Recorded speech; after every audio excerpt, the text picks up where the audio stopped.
кадерле дин кадәшләребез. Инде ахыргы вакытларга кызганычка каршы без менә күп кенә хәбәрләр ишетәбез, кашан төрле кешеләр ислам дине исеме белән төрле начарлыклар кылалар, кешеләрне үтерәләр. Һәм инде менә алар без белергә тиеш, шул кешеләр Аллаһ Тәгаләнең дошманнары, шул ислам диненә каршы чыккан кешеләр. Чөнки без беләбез, Аллаһ Тәгалә безне шул ислам диненә бастырды, безгә шул ислам динен бирде, кешеләргә бер хәерлек, бер яхшылык китерер өчен. Һәм безгә Пәйгамбәрбез саллаллаһу алейһи ва саллям бу дөньяга килеп, менә үз тормышы белән, үз мисалы белән безгә күрсәтте, ничек ул ислам динен дөрес итеп тотарга һәм ничек кешеләргә йомшак һәм шундый бер яхшы мөгамәлә белән карарга һәм яшәргә. Һәм Аллаһ Тәгалә Коръән Кәримдә әйтә: "Ва ма арсалнака илля рахматан лил аламин." Дөреслекдә без сине фақат рәхмәт өчен генә җибәрдек бу дөньяга. Ислам диненең асылы ул рәхмәтлек, ул йомшаклык. Һәм без һәр вакытта бисмиллаһир-рахманир-рахим дип сүзен әйтәбез. Һәм аның тәрҗемәсе Аллаһ Тәгаләнең исеме белән рәхмәтле һәм рәхимле. Ягъни Аллаһ Тәгаләнең асыл сыйфатлары ул рәхмәтлек һәм рәхимлек, һәм без аны көн саен диярлек шул сүзләрне әйтәбез. Һәм ул сүзләрне әйтеп кенә түгел, ул безнең гамәлебездә дә күренергә тиеш. Ничек Пәйгамбәрбез саллаллаһу алейһи ва саллям безгә үз тормышы белән, үз мисалы белән шул нәрсәләрне күрсәтте.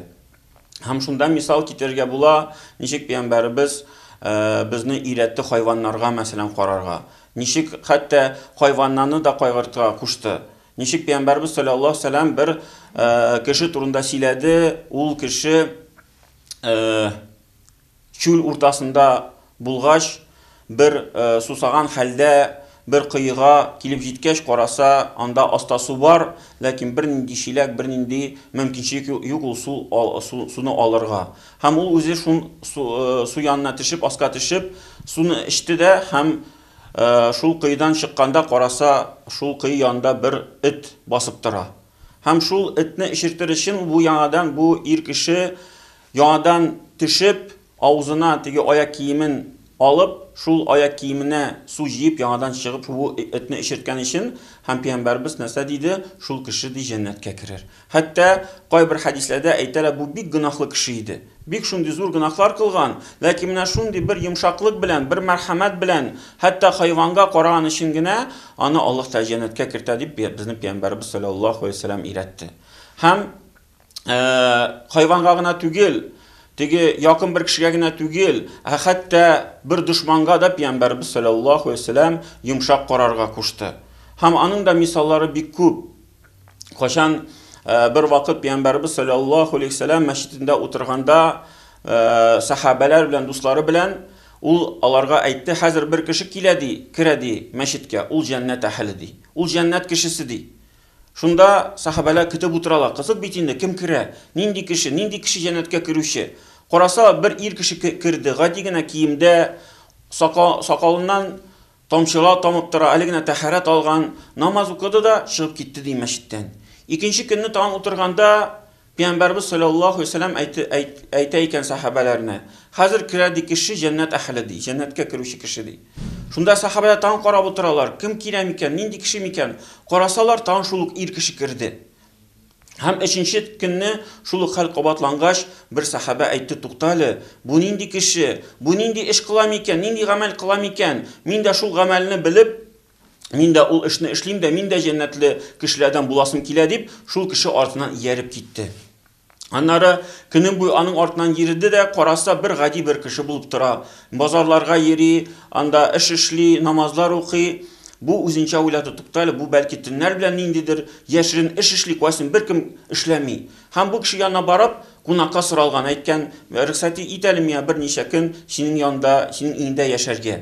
Һәм бу кеше әлбәттә рөхсәт итте. Кунакны каршы алу, кунакны карау, бу бик зур саваплы эш. Һәм берничә төнне бу сахаба аның өеңдә яшәде. Һәм төннәр белән караса, бу кеше гади бернинди намазлар укымый, бернинди зикрләр кылмый. Һәм берничә төннән соң, бер-ике төннән соң бу инде сахаба әйтте: "Эй ди фәлән кеше, менә без ди сахабалар белән, Пәйгамбәр белән саллаллаһу алейһи ва саллям белән мәчеттә утырганда, ул шундый сүзләр әйтте. Син миңа сереңне аш әле. Нинди син эш кыласың? Ничек син шундый дәрәҗәгә ирештең? Хәтта пәйгамбәр дә әйтә, син җәннәт әһленнән дип. Шунда бу кеше үзе дә аптырап калды. Әйтте, юк, мин бер нинди булай аерым эшләр эшләгәнем юк ди. Ләкин бер гадәтем бар ди. Кич белән ди, йокы алдыннан мин шул көндә бөтен миңа кем нинди начарлык кылды, кем нинди миңа авырлык китерде, мин шул кешеләрне ди күңелемнән гафу итәм ди. Шул кич белән бөтен кешеләрне гафу итәм ди. Бөтен дошманнарымны, бөтен кешеләрне гафу итәм дә ди. Шул минем генә ди аерым бер гадәтем бар. Һәм бу сахаба әйтте, әйе, алайса инде шул эш инде ул җәннәткә кертүче эш. Үзе эш ди ул җиңел, ләкин ди аны бик әз кеше эшли ала ди ул эшне. Һәм пәйгамбәрбез шул мисаллар белән безгә инде менә өйрәтте, хәтта теге дошман кешеләргә дә, шундый бер сиңа начарлык кылган кешеләргә дә яхшылык белән җавап кайтарырга кирәк. Һәм Аллаһ Тәгалә аның турында әйтә: "Ва антакфу акрабу литтақва". Һәм ди гафу итү ул иманның тақвалыгына, ул иманның теге күренешенә бик якынрак ди. Бүтән бер эшкә караганда.